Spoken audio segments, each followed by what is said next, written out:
Assalamualaikum warahmatullahi wabarakatuh. Perkenalkan, nama saya Desta Anggrasya Putra dengan PM 101-21416 dari kelas C9.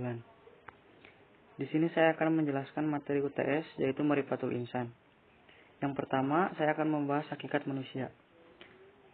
Manusia harus bisa memahami hakikat dari diri dan kehidupannya sebagai manusia.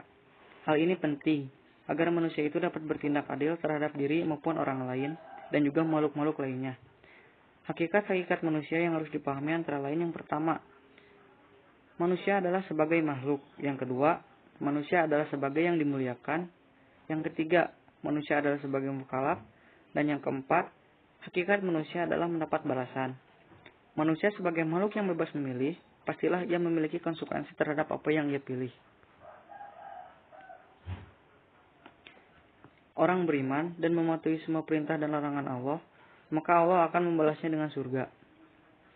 Sebaliknya, orang kafir menolak mengikuti syariat Islam, maka Allah akan membalasnya dengan neraka. Materi ini akan memfokuskan untuk memahami hakikat dari manusia itu sendiri. Hakikat manusia dalam Kamus Besar Bahasa Indonesia atau KBBI memiliki dua arti, antara lain: 1. Intisari atau dasar contoh kata, dia yang menanamkan hakikat ajaran Islam di hatiku. Dan yang kedua, kenyataan yang sebenarnya atau sesungguhnya, contoh kata, pada hakikatnya mereka orang-orang baik. 1. Makhluk. Menurut Kamus Besar Bahasa Indonesia atau KBBI, makhluk adalah sesuatu yang dijadikan atau yang diciptakan oleh Allah, seperti manusia, binatang, dan tumbuh-tumbuhan. 2. Dimuliakan. Manusia adalah satu-satunya makhluk Allah yang dimuliakan oleh Allah dari makhluk yang lainnya. Ketiga, dibebani. Manusia adalah makhluk yang mukafalun, dibebani tanggung jawab. Di pembahasan Madah Tarifatul Insan telah diulas bahwa manusia diberi amanah ibadah dan khilafah oleh Allah Ta'ala. 4. Bebas memilih.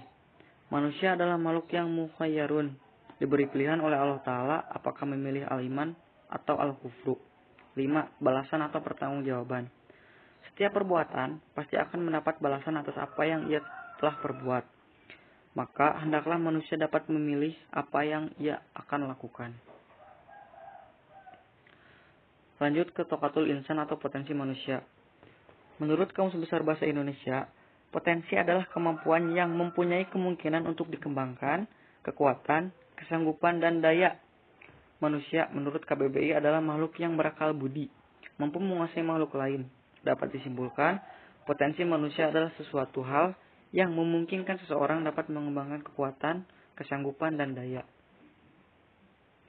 Sedangkan menurut Miles Monroe, potensi adalah kekuatan terpendam yang belum dimanfaatkan, bakat tersembunyi atau keberhasilan yang belum diraih. Padahal, sejatinya kita mempunyai kekuatan untuk mencapai keberhasilan tersebut. Menurut pandangan Islam, potensi manusia adalah suatu anugerah yang Allah berikan karena Allah menciptakan manusia dalam bentuk yang sangat sempurna dengan kemampuan. Maka dari itulah Allah membekali manusia dengan segenap potensi yang ada dalam dirinya. Potensi itu meliputi 1. Potensi jasmani atau fisik, rohani atau spiritual, dan akad atau mind. Ketiga potensi ini akan memberikan kemampuan kepada manusia untuk menentukan dan memilih jalan hidupnya sendiri. Manusia diberi kebebasan untuk menentukan takdirnya. Semua itu tergantung dari bagaimana mereka memanfaatkan potensi yang melekat dalam dirinya. 1. Potensi pendengaran. Arti pendengaran secara bahasa, pendengaran adalah kemampuan untuk mengenali suara. Dalam manusia dan binatang bertulang belakang, hal ini dilakukan terutama oleh sistem pendengaran yang terdiri dari telinga dan saraf dan otak. Potensi penglihatan.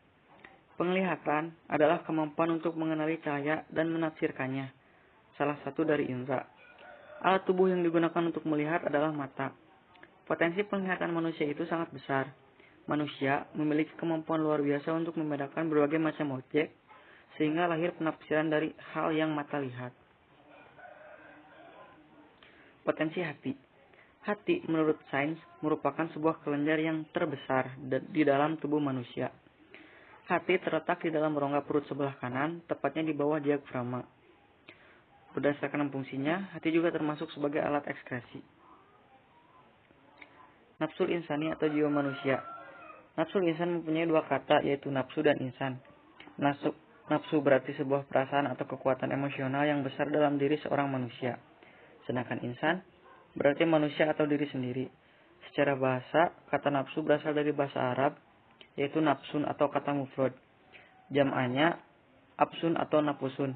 Dapat diartikan roh atau nyawa dari seorang, darah atau niat, orang, dan kehendak atau keinginan, kecenderungan atau dorongan, hati yang kuat.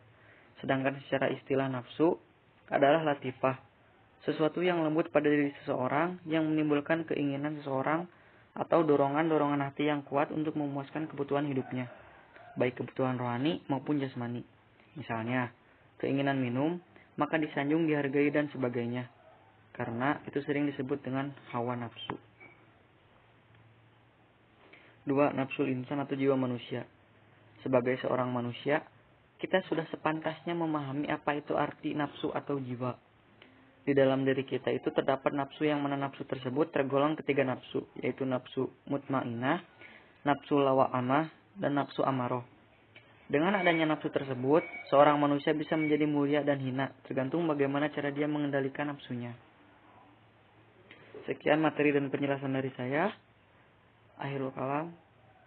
Assalamualaikum warahmatullahi wabarakatuh.